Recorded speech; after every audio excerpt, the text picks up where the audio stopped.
ভানু সুতাকে রাধার বাবার নাম কি? বৃষভানু। বৃষভানু রাজারা ছিলেন তিন ভাই, বৃষভানু, সুভানু, চন্দ্রভানু। তা বৃষভানু রাজার দুজন কন্যা, একজন রাধারানী আর একজনের নাম ছিল অনঙ্গ মঞ্জরি। আর একটি মাত্র পুত্র ছিল, পুত্রটি হচ্ছে গোবিন্দের সখা, যার নাম শ্রীরাম। হরি বল।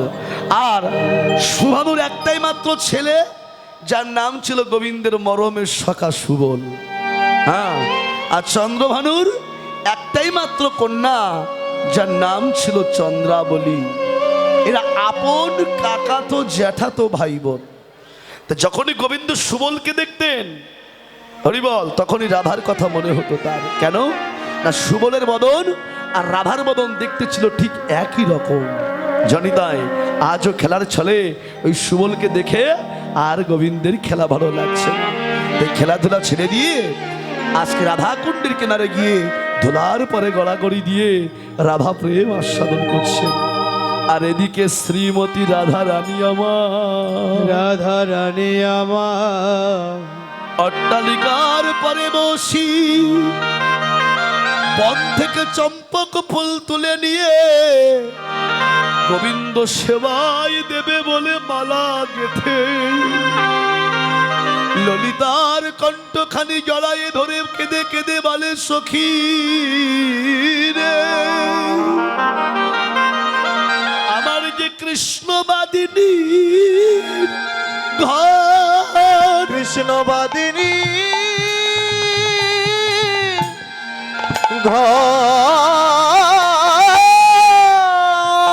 ললিতা যে ঘরে বাস করি, আমার তুমি কোন ঘরে বাস করো?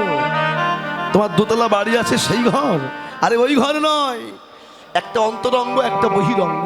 হরিবল বলছে, আমি যে ঘরে বাস করি ওই ঘরে কৃষ্ণ বলে কাঁদিতে দেয় না, কৃষ্ণ নাম শুনিতে দেয় না।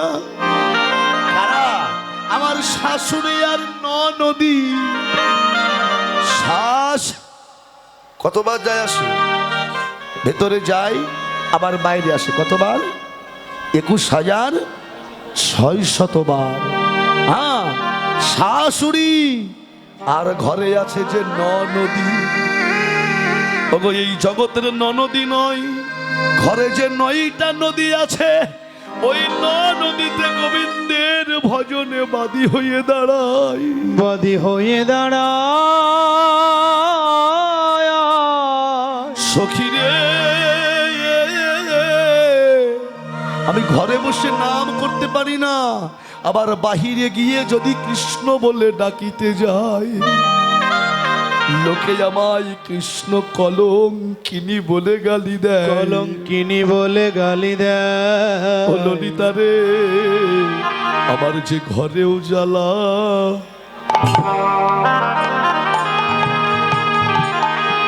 আমার বাহিরে জ্বালা, আমার যে ঘরেও জ্বালা,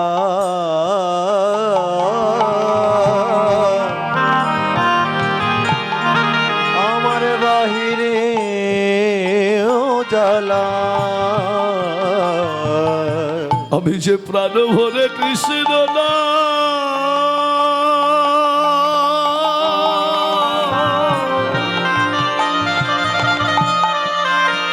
প্রাণ ভরে তারে ডাকিতে পারি না, আমার এই ঘরে উজালা, এই বাহিরে বাহিরে উজালা। আমি যে প্রাণে ভরে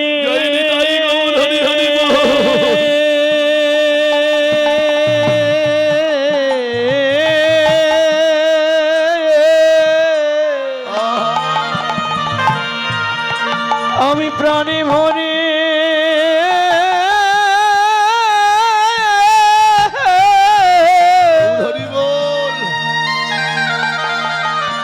কৃষ্ণ নামে করিতে করিতে পারি না রে। আমার ঘরে যা, আমার যে ঘরেও উজালা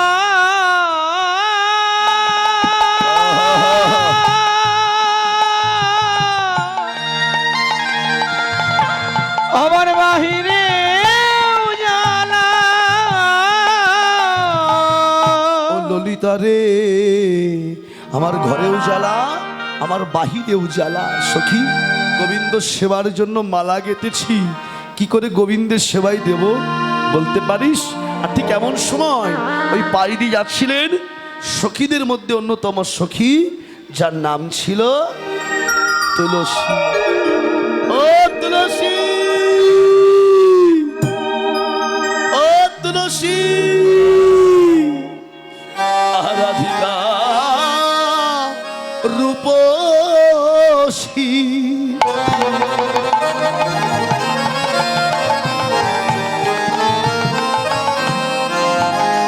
লইয়া তুলসী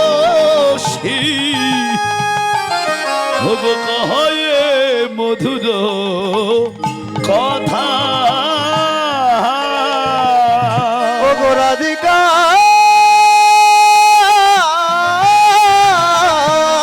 রূপসী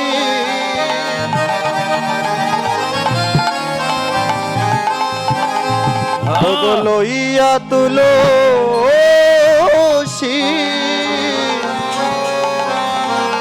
কহে মধুর কথা রে, কহে মধুর কথা। ওরে কাননে গমনা,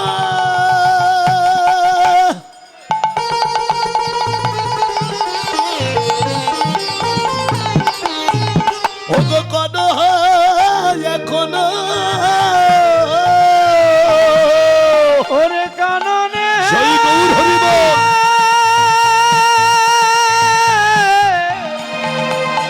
গমন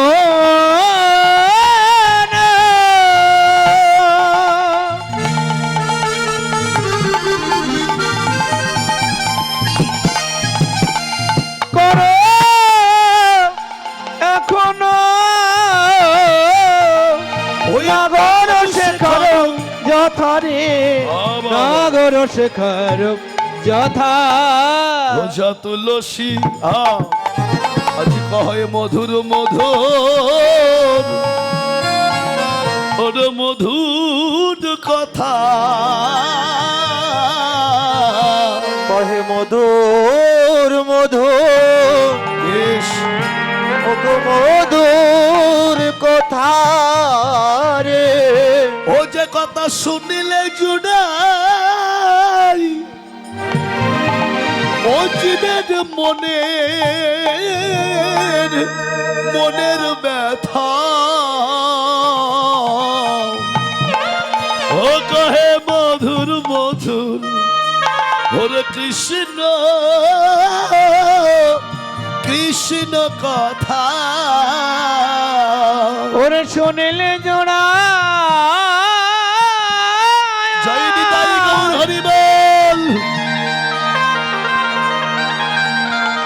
শুনিলে জোড়াই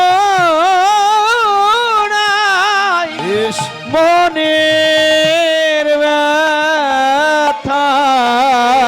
ও কহে কহে মধুর মধুর মধুর কৃষ্ণ কথা।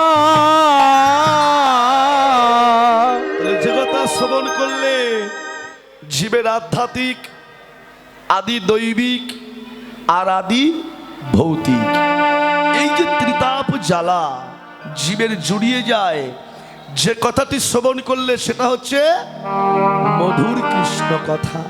আমায়েরা, যে কথাটি মায়ের গর্ভে বসে বসে 1-2 বৎসর নয় 16 বৎসর বসে শুনেছিলেন, তিনি কে? হ্যাঁ, ছিল সুখদেব গোস্বামী। আমরাও শুনছি না?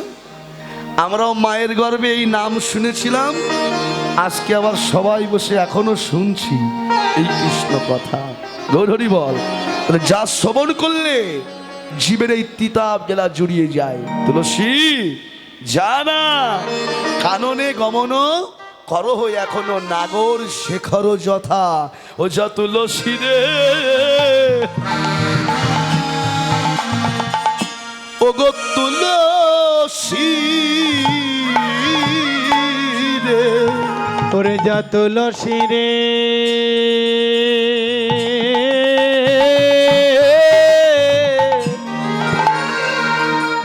তুলসী রে তুলসী আমার গোবিন্দ বুঝি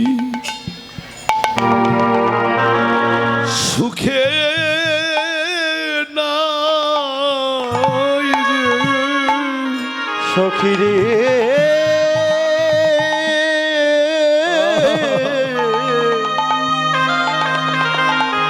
আমার গোবিন্দ বুঝে আমার সুখে নাই রে ওরে নইলে আমার পরাণ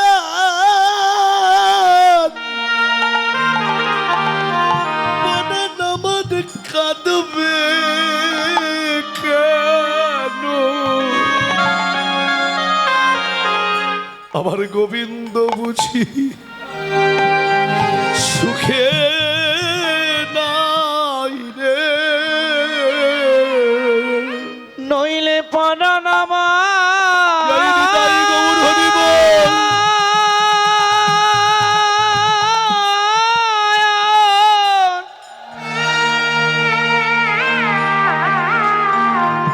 ওরে পরাণ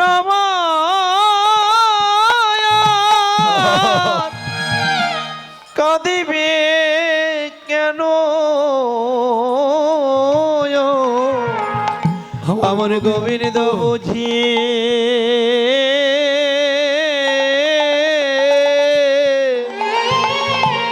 সুখে নাই রে তুলসী রে একটু আগে এখন তো মধ্যাহ্নকাল একটু আগে আমার প্রাণ গোবিন্দ ধেনু বৎস রাখালগণ সঙ্গে লইয়ে একটু আগে নেচে নেচে গোঠে গেল ওই সূর্যের কিরণের তাপ লেগে গোবিন্দের অঙ্গে কতই না ব্যথা লেগেছে আবার ওই উত্তপ্ত বালুকার উপরে যখন চরণখানা রেখে গেল চরণে কতই না ব্যথা লেগেছে তাই আমার প্রাণ কেঁদে কেঁদে বলছে সখী রে আমার গোবিন্দ বুঝি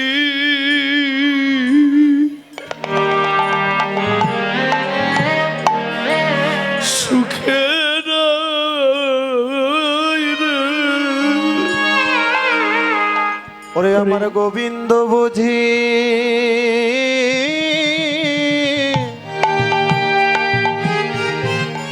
ওগো সুখে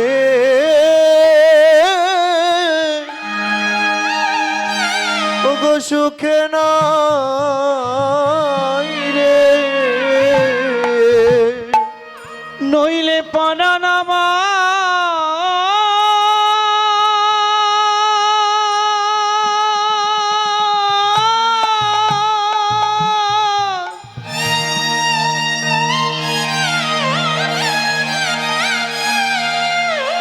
ওরে পরাণ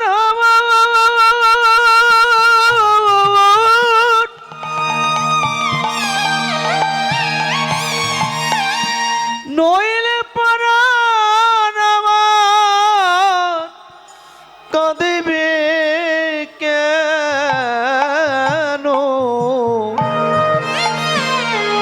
আমার গোবিন্দ বুঝিয়ে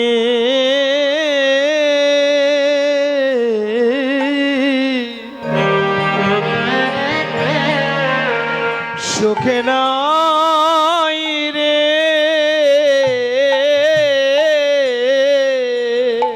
তুলসী রে তুলসী রে তুলসীকে শিরে তুলে রাখো ও মায়েরা কে তুলসী মা কি সম্বন্ধ তুলসীর সঙ্গে তোমার আমার তুলসী কে গাও না তুলসী বন্দনায়, কি গাইতে হয়? নব নব তুলসী শ্রীকৃষ্ণ প্রেয়সী নম নম। হলুধ্বনি নম নম তুলসী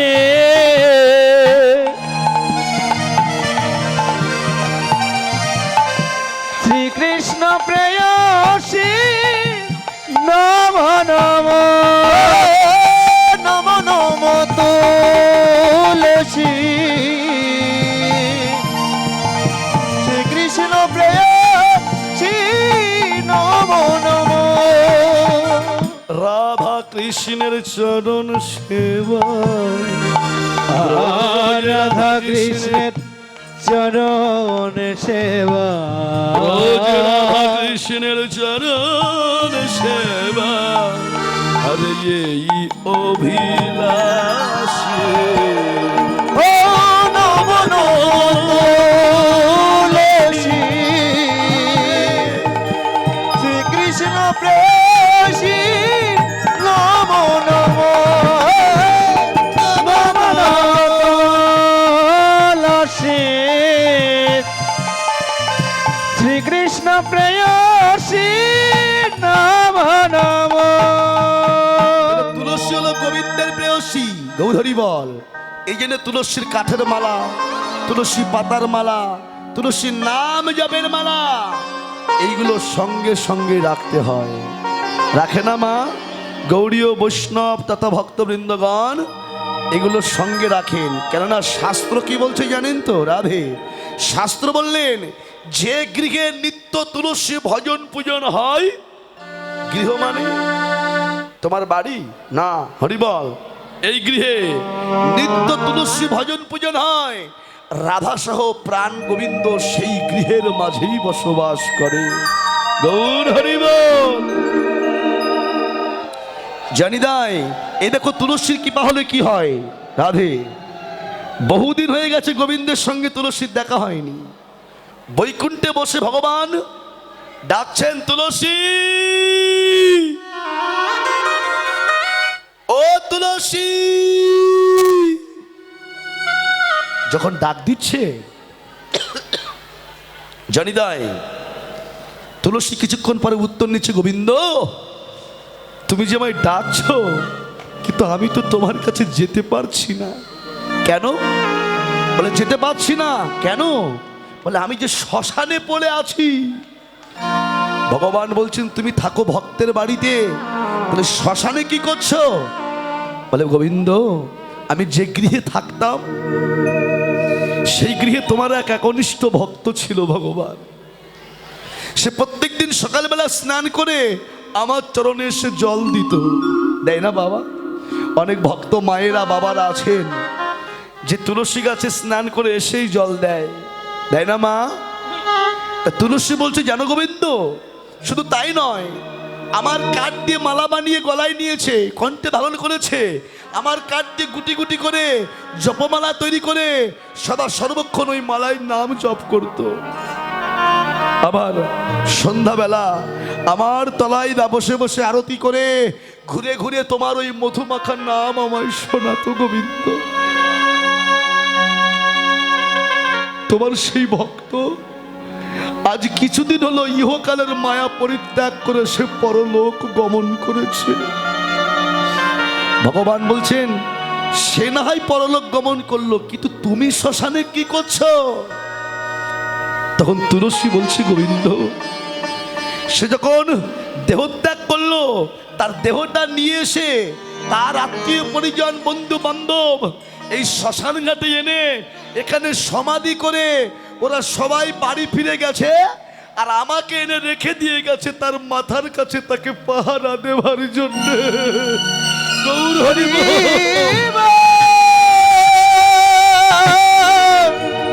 হরি বল, হরি হরি বল।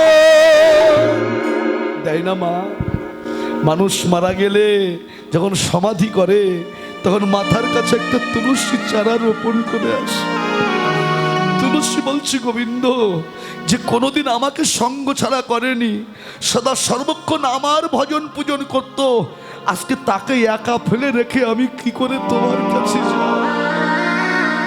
ভগবান বলছে তুলসী, তোমাকে ওকে একা ফেলে আসতে হবে না, তুমি ওকে সঙ্গে করে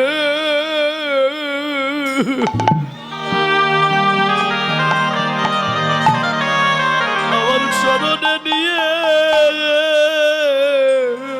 এসো। তুলসী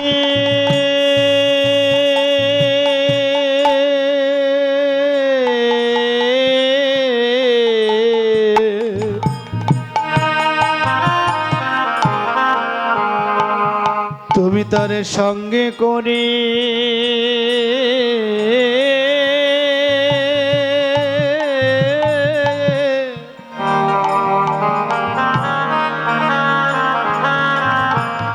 আমার চরণে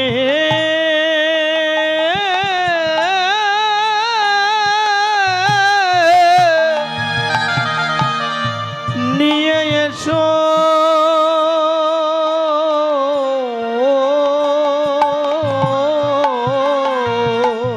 তার সঙ্গে করে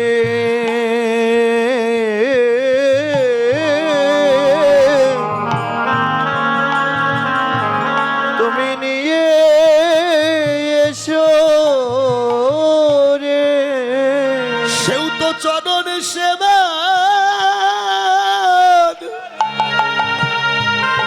আমার চরণ সেবার অধিকারী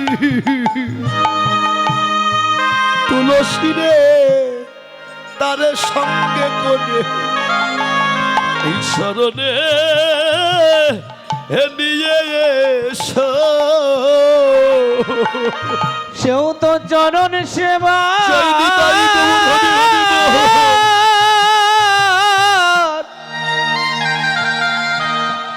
চরণ সেবা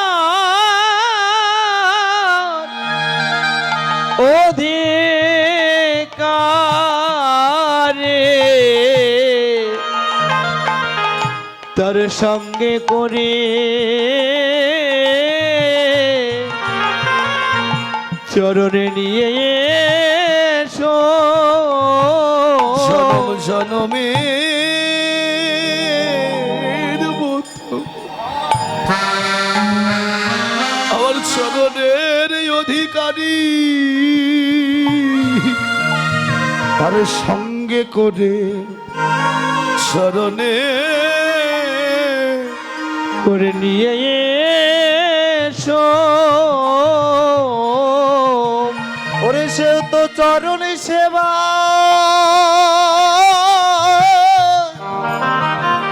জয় গৌর হরি বল। ও গয়ধিকারী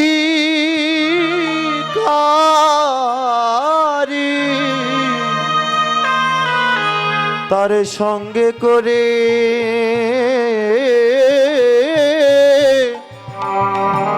অগনিয়ে এসো রে। হরে কৃষ্ণ।